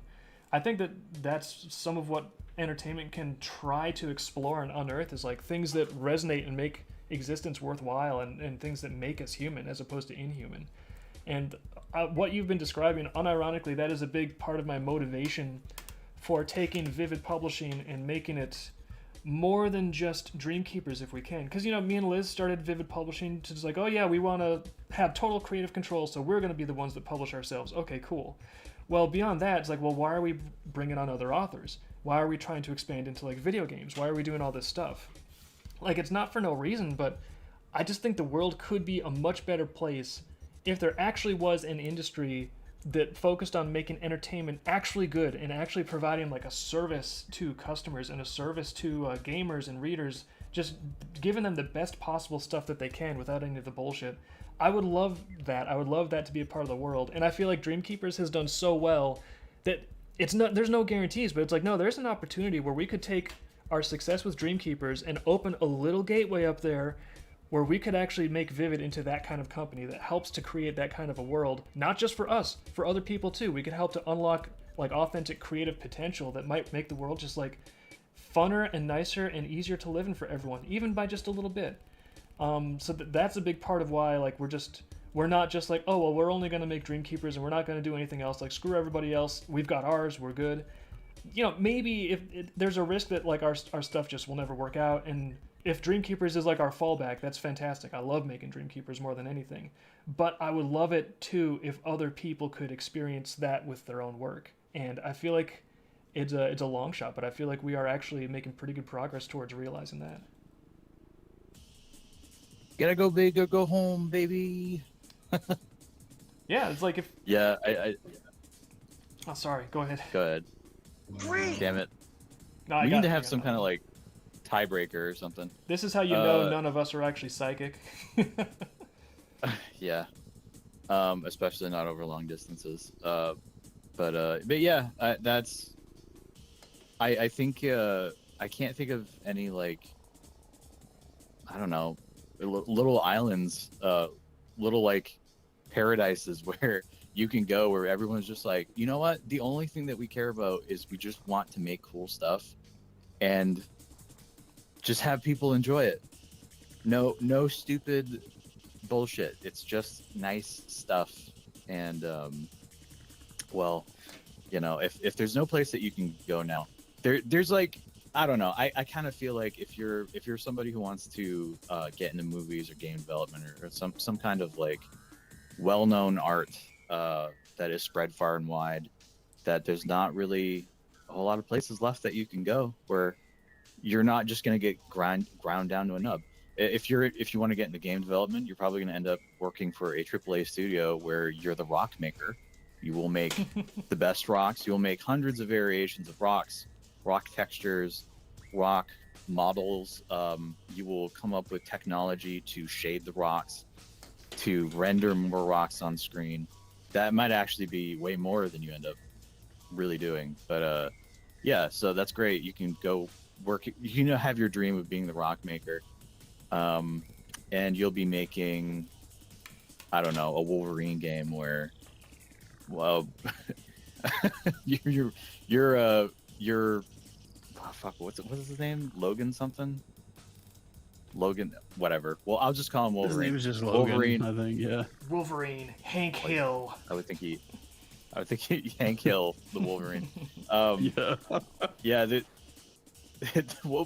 game is gonna, like, you're gonna play that game and it's just gonna be, hey bub, we don't like it when you make fun of gay people, so you better stop that or I'm gonna cut you with my claws. it's gonna be like a fucking scene in the game. I love that It's scene. just- Gabe, let's make that movie. Let's make that game. Let's just get to it now. Let's do this idea. Somebody Make get it A24 on the actually. Program phone. that. I'm just excited for Yeah. the new Assassin's Creed that takes place in feudal Japan, where the main character raises his blade above like an evil emperor, and then right before he strikes, he says, "The only good Nazi is a dead and a Nazi," and then chunk. Yeah. That was I like, like how he switched to a Japanese accent halfway through that scene. That was my favorite part. A number one voice actor, Yeah, that's me. that's like there was some like indie. It might not even been indie. That might have been AstroTurf. I don't know. It was just some Twitter account that was presenting itself as some indie company, and it was like a boomer shooter, but you kill Nazis in like a modern day America, I guess. I don't know. Yeah. It's just like Reddit, the game. It's just, yeah, exactly. And it's just like, we need to stop this. This is stupid. When I play a video game, I don't want to think about the shitty things that are going on the planet. and I certainly don't want to use it as a platform to like, I don't know, just to do political shit. It's just stupid. It's so stupid. I don't want to play Halo and see that that there's like a women's rights skin or whatever. That would not happen in the Halo universe. No one is thinking about that. You know what they're thinking about? They're thinking about killing fucking aliens. That should Or that's, like maybe when they bring gender into Warhammer. yeah. Yeah. Yeah, just stop. This is a fictional universe. It does not have any direct connection to our reality. You don't need to do this. And if, like, whenever people do that stuff, you know exactly what they're doing. I want that to stop. And it does nowhere that you can go today. That is, I don't know. I guess the best places to go. Can you go without having to deal with this type of shit? And I want it to stop. And I think the only way that it's going to happen is if people like us just make it. I also We think just have to start That over. is the only way it's gonna happen. yeah, we just have to you have to create your way out of it. I was gonna say too, at least that first person shooter where it's like, oh, we're shooting Nazis in modern times. At least that's like someone making. Yeah, there was one of those that was really good. Yeah, by the way. Wolfenstein. I remember. I played that when I was a kid. That game was awesome.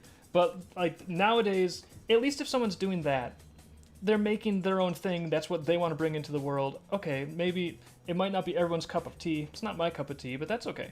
I prefer that to when they infiltrate established IPs and then turn the established IPs from what they were into that. But because this is happening like everywhere, it's like an infection. It's like a disease. That's why I think that the only solution is just to be like, you know what? Well, it's like that guy Gandhi said, "Be the change you want to see in the world." So, and I think a lot of people make the mistake Michael of like, Jackson, Dave. yeah, Gandhi. So I think a lot of people make the mistake of seeing all of this like infiltration of ideological stuff, and what they do is they push back against it, and they're like very reactionary. They're like, oh well, if you put all of this stuff, then I'm gonna make a first-person shooter where you're actually Jesus shooting heretics, and it's all about the cross and Christianity. What now, communists? What now, libtards? So it's like it's an understandable reaction, but it's like you're just doing the same thing from a different direction, and it's the same disease. It's Yeah, and aren't you guys missing the point? yeah. Well, like, why are you making this game? Are you making it so that you can, I don't know, try to like brainwash people, or are you making it so that people can have fun? I thought It's because the people. whole idea was so people- that people could have fun. Yeah. People are like the when you see these types of games go back and forth with each other, it's literally people shitting in their hand and just throwing at one another. Like it's not even a product. It's just like the fucking thing. What was it? The Daily Wire made some really awful movie, and like the ad even had like a way too long of a sentence type of thing in it. Like oh, what was it? It was something about basketball or something. I think it was called like Lady Ballers or something like that. And it's Oh, about yeah. that's what it was. It's about like a basket. It's like supposed to be like shitting on like, you know, like trans people being in sports or whatever. Like whatever you think about that. Do we need like do we really need a movie like about that that's just like not even funny? Like that's a very funny premise. Like Yeah, these guys, like a bunch of guys get together and they're like, "We'll just play the women's sports." Like that sounds like a really funny like Adam Sandler movie or something, or like a Will Ferrell thing. It But they didn't could do be, that. But I feel like they probably tried Yeah, to. I didn't watch it, but I would imagine that they couldn't resist themselves from like, you know what, just make a funny movie where the purpose is to make people laugh, and that's your only purpose. Yeah, the purpose is to But- preach to people who already Yeah. think the way I do, so that they'll think like these guys are making movies and they agree with me. I'm going to give them my money. Oh boy, this And I movie don't is think it made any money. based. I don't care what. Yeah, I don't care what numbers they show. That didn't make any fucking money. And like, they did this thing like in the trailer where the wife is like talking to the guy, and it's seriously like a minute long of her just going like, don't you think it's just awful that men are like infiltrating women's sports because of this thing, and it's unsafe, and it's just like all the things like the audience already believes. It's just like a woman on screen just saying those things. That's why Like, I that's don't not even. a movie. I don't even view that type of content as entertainment, honestly, because it's not intended to entertain. And I also don't think that the word It's not, like- entertainment is petty. I view that as like, it's just politics. They're just trying to recruit or preach to an audience or mobilize an audience. It's just political force. It's not about entertainment at all. Like, and I'm not saying that it's just like propaganda. Yeah. It's just like galvanizing people who like already believe something, because like most of the people who watch that stuff already just believe like whatever it is they're preaching. And it like, but they're not gonna they're gonna get it from like a subscription they already have anyway. It's just nothing. Like it's just I don't know. I don't even know what could you even compare it to. But like stuff like that Duskborn game, it's the same shit. It's just Dust. like guys, Dust. What? Who fucking cares? Dustborn. Excuse me. Sorry. But like that game Get it right. exists just so like Tumblr refugees like we got together and we made a game and it's about like people's feelings and Nazis and stuff, man, in America, modern day America. And it's like, wow, cool. What do you do in this game? Do you shoot Nazis? Do you beat them up? Do you do anything? No, you just play in a band and you talk to a robot. And then you go to this place and you talk to people, and then you go to this other place and you talk. It's like none of the people writing that game had any idea how to write anything. You know how like in every anything, like especially a game, there's like tension. There's like something that's supposed to be there to make you like invested, to be like a suspense. Like, oh, I wonder if these people will like get to where they're going or something like that. That's not like the thought you literally have in your head, but you're just interested to see where the story goes because there's something going on in it. The first like 5 hours of that game is literally you just going around on a stupid bus that there's no reason any of them should be able to afford. And they're just like going to all these weird villages outside of like the main part of America and just like talking to people about their problems. Awesome. Like what? Why did you make this? Why does this exist? Because you think people are still buying culture war tickets? Please let me educate you that they are not. That's not a thing anymore. People aren't spending money on bullshit like this. I haven't heard a Comicsgate campaign make $1 million or whatever it is. What do they always like say it makes? Like 100? It's got to make 6 digits or something. I haven't seen one of them do that in years. I haven't even heard anybody talk about Comicsgate in years. I think people Eric are July fucking are doing sick of being grifted with like this bullshit that has no sustenance to it. People want to play games again that are good. People want to read comics again that are good. People want to watch things again that are good. They don't. This culture war shit is not like selling anymore to people because they figured out that it's not going. It's never going to be anything. It doesn't matter how much you support this thing or that thing on whatever side. It's never going to eventually be like, well, now we have all this support, we can make something good. That's never going to happen because the people behind that kind of shit, they never intend to make anything good. Yeah. They just want to get your money. I will also say too, just to clarify, I don't even want to say like, oh, any entertainment, it can't have anything political in it at all. But it's got to be the sort of thing where you have to have the horse. Just don't preach to people. Yeah, it's like there's a difference between having entertainment where one of the subjects being explored or being like looked into in an interesting way is like political stuff. So I would say entertainment that has some political subject matter is very, very different from entertainment being used for political force by someone that is in a political faction that is just trying to like rabble rouse or like, you know, recruit. Yeah, I think recruitment is a good term actually. So it's you can kind of feel the difference. It's like one of them is trying to command you or recruit you or vilify some other party, and then the other one is actually like having an authentic experience or story which happens to be including political subject matter. Would that be the difference between like talking about something political versus having one political side on the show but not the other side? Yeah, it's very clear when something is intended to be part of an operation to bolster an existing power base. And when it is doing that, it is not being entertainment, it is serving a power base. So when there's something that is just created only to serve the interests of a power base, that's not entertainment. It might be using entertainment towards that end, but it's not really entertainment. That's just the tool. So, and then like actual entertainment that touches on political themes that's not necessarily just trying to recruit and augment a specific current power base, you know, that's they're not the same thing. They look like the same thing. They wear the same skin, but it's not the same thing under the mask. Agreed. It's Yeah, unfortunate when you get into entertainment and all of a sudden that kind of slides in. You get a little turned off, maybe kind of leave paying And attention to whatever. Also, entertainment always it the is. people that are pushing the political, like recruiting and like people that are a tool of a particular coalition power base that are using entertainment for that. That'll be their go-to defense, which is like, well, no, actually, politics has always been in entertainment, and you can't just say that we can't have this as subject matter, and you have to take entertainment seriously, and that means politics, and it's all just a cloud of smoke, like.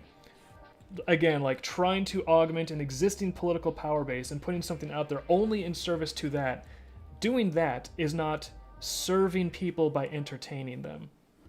Those are opposites. One is, they're almost like literally the opposite thing. It's just one is camouflaging itself as the other to try to get accepted and internalized when it's like it's literally like a virus imitating part of your body to gain access past your immune system.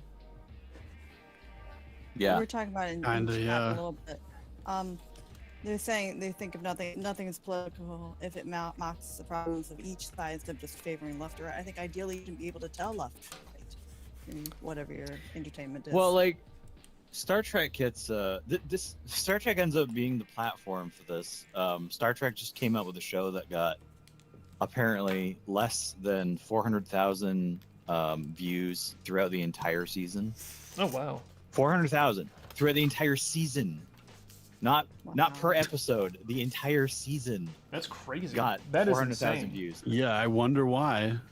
Yeah, big if true. I don't know. Maybe it's fake news, but yeah, like that ends up getting used as a platform. The Star Trek, I mean, ends up getting used as a platform for discussion. They say, no, actually, Star Trek was always political, and so if you like Star Trek, then you must like political stuff because it's political. No, when you go back and you look at old Star Trek stuff, they really don't do that. They're I would say Star Trek leans progressive because, of course, you know, famously the first series had a black woman actress, and that was controversial at the time, I guess. Seems kind of stupid now that would be controversial, but them's were the times, I suppose. But anyways, yeah, it's always kind of leaned in sort of a progressive manner. I really want to talk about one thing from Deep Space Nine too, but Hazen and I are watching it, so I'm not even spoil for him. But but yeah, Oh, like this show's like 20 yes. years old. Don't spoil the show I'm You- never gonna see. I've probably Oh, seen no. it. all right, fine, I'll talk about it. The Star Fer- Trek. So the Ferengi are a very capitalist society, and they have like they're a ridiculous race. They're obviously like it's supposed to be a parody of like here's like a horrible society, but they're goofy and funny and weird. They're like apparently their women don't wear clothes. Like they're not allowed to. It's illegal for them to wear clothes. So they have to be naked at all the time. If like they see a woman with clothes on, they're like disgusted. If you tolerate women with clothes on, you're considered like you're mingling too much with the foreigners or something like that. So it's a ridiculous society. Well, towards the end of Deep Space Nine, they have like this whole they like culturally reform. Women are allowed to make profit. That's like that's how they present it, is women are now allowed to make profit. That's like their women's rights. And like the hilariously like misogynistic Grand Zek towards the end, he's letting Quark's mom like do his booking and all that stuff. So like this happens to the entire planet by the end, and it really seems like, I don't know, man. I think somebody was trying to force something here, trying to send a message. You know, there's also an episode where Quark turns into a woman. That'll be fun. It'll be fun to get your reaction on that. Wow, is that Um, real? Somebody took the shark, you It's guys, real. I swear.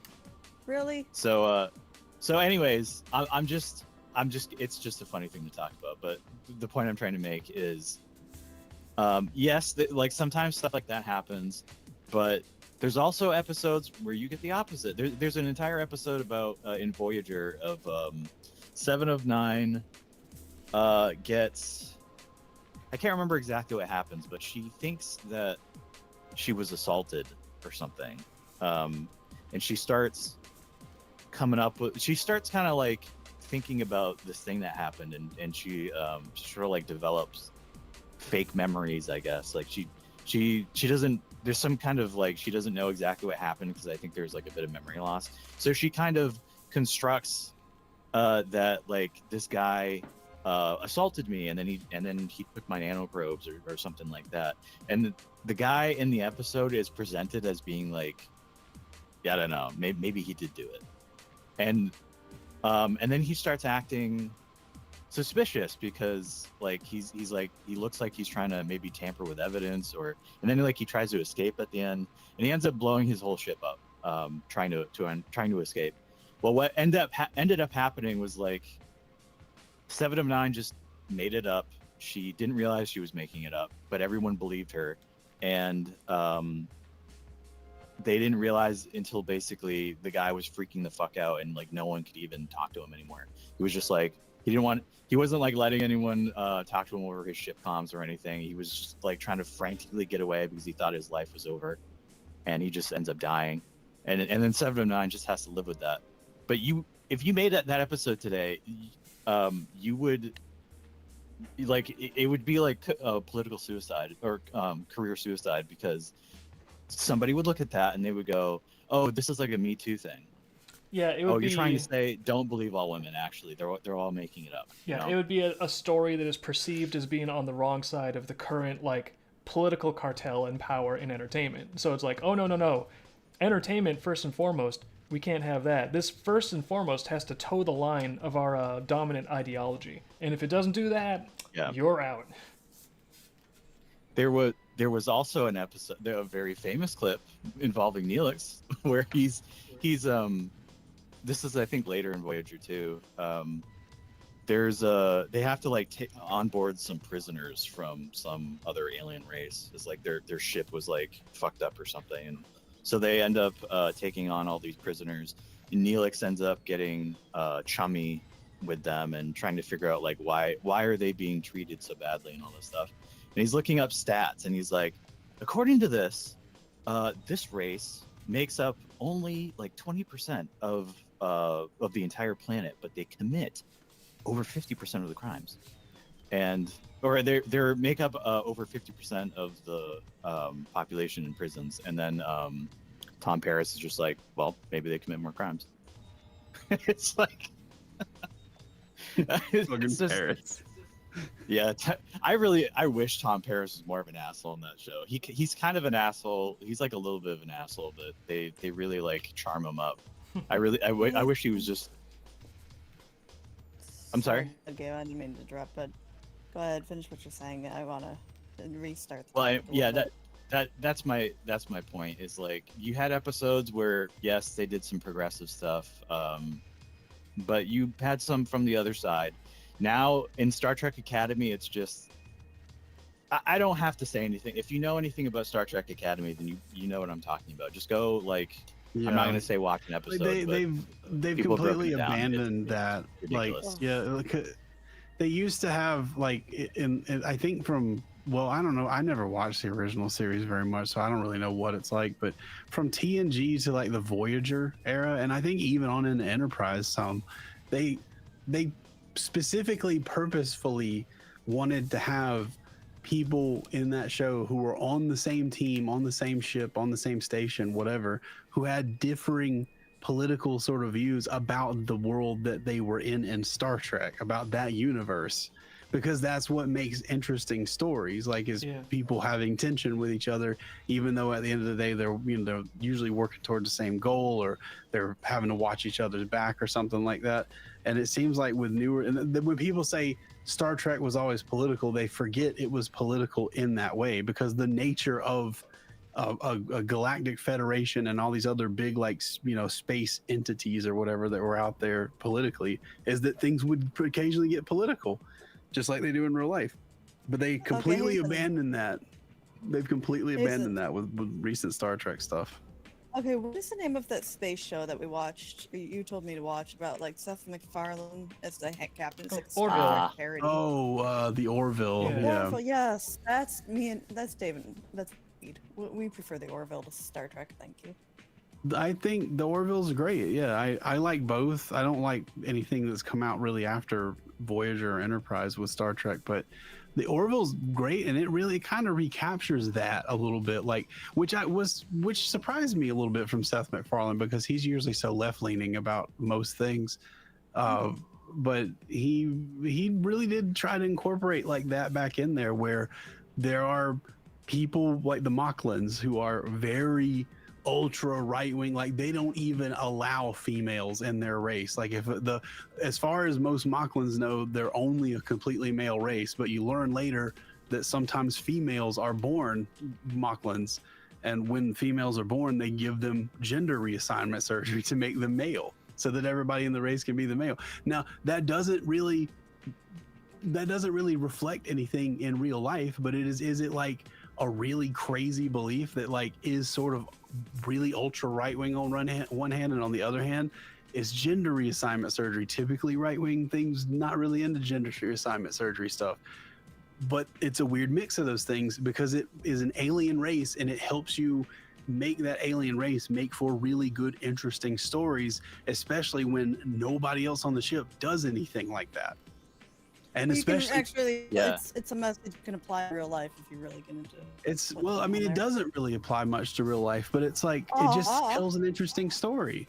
Like it's just I good. think it kind of no, I think it goes into conforming with society over something medical, for example, circumcision. Something like that, yeah. Mimic that a little bit. I think that like when a society is like just completely like giving no one a choice, like before they even can make a choice, like just changing them. I guess it could apply to that, but like the specific things that are used there, they don't apply to their specific counterparts in real life. And I think that maybe is on purpose.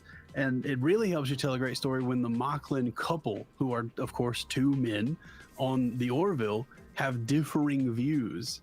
Like that, at first they're both just on board with whatever Mocklin society wants, but later the main character, well, not main character, but the guy you see more of who is a Mocklin, Bortus, he kind of comes around to the Union's view, which is like that show's version of the Galactic Federation. He comes around to more to the Union view of like, maybe we shouldn't change people like when they're born. Maybe they should be able to choose if they want to be this or not later when they're actually able to make a choice, because they find out that there's like a underground railroad sort of situation where the female Mocklins are being like whisked away to this planet before they're undergo this surgery.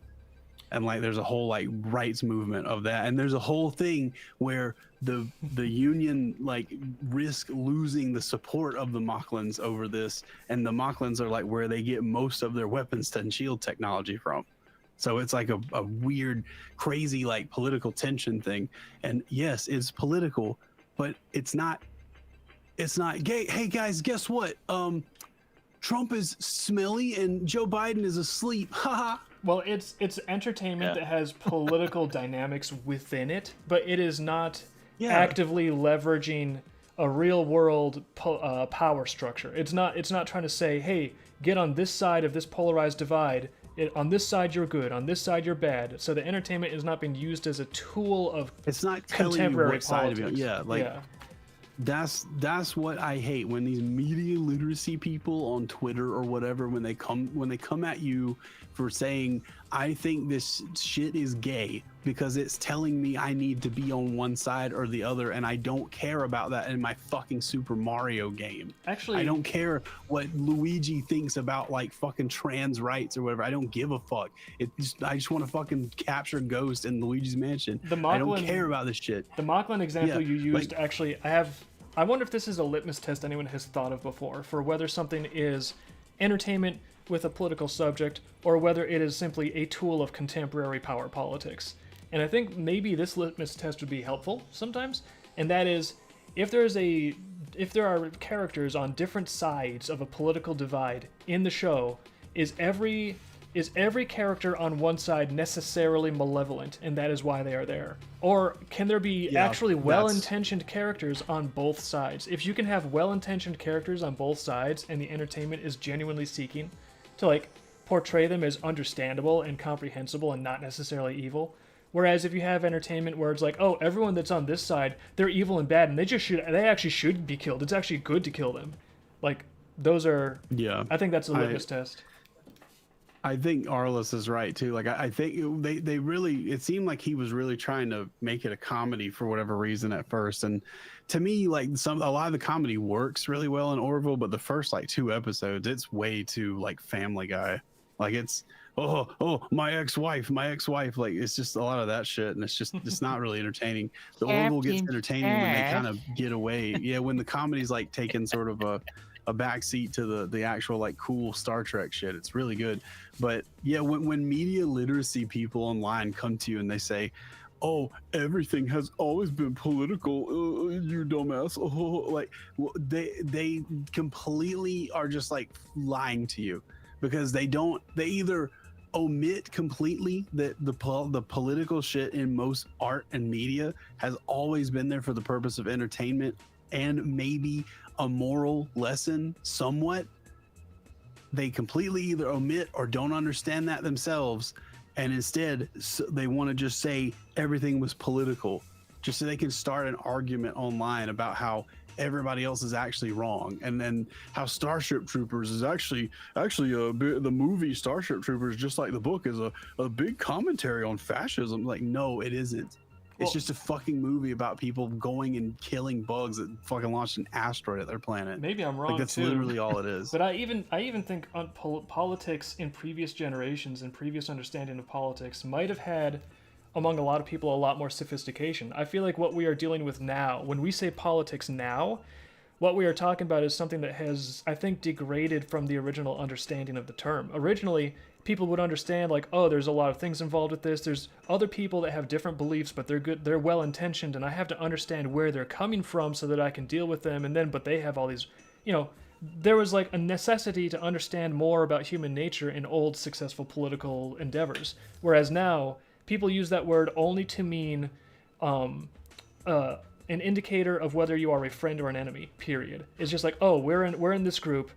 Are you a friend or an enemy? That's all politics currently means. It's literally just a friend-enemy distinction. And so when there's, quote, entertainment that is only trying to exacerbate and reinforce this side good, this side bad, when that's the only thing it's doing, it's just like trying to propagate the belief in this friend-enemy division. It's like, okay, well, it's like the lowest form of politics. It's basically just like tribalism, where it's like, well, people on our side are good, people on their side are bad, and we don't even need to understand where they're coming from because they're bad. So I even think that when people say politics in that context, most of the entertainment now, it's just devolved into extremely stupid brute tribalism that is only about justifying hatred of the opposing team. Yeah, Gronk think blue team bad, red team greatest team. Like, unironically, yeah, that's basically what it is. We've been through this. We've been through this. You vote Sonic or you vote Knuckles. That's just how it goes. Yeah. Vote Crazy Woodpecker. Thought it was Sonic or Mario, but sure. Oh no, we had Sonic or Knuckles, and then there's Shadow. Oh yeah, Team Shadow. Well, now there's 3 things. Shadow the Hedgehog, the Accelerationists. Acceleration. He loves to accelerate with his fucking rocket boots. Yeah. With his Heelys.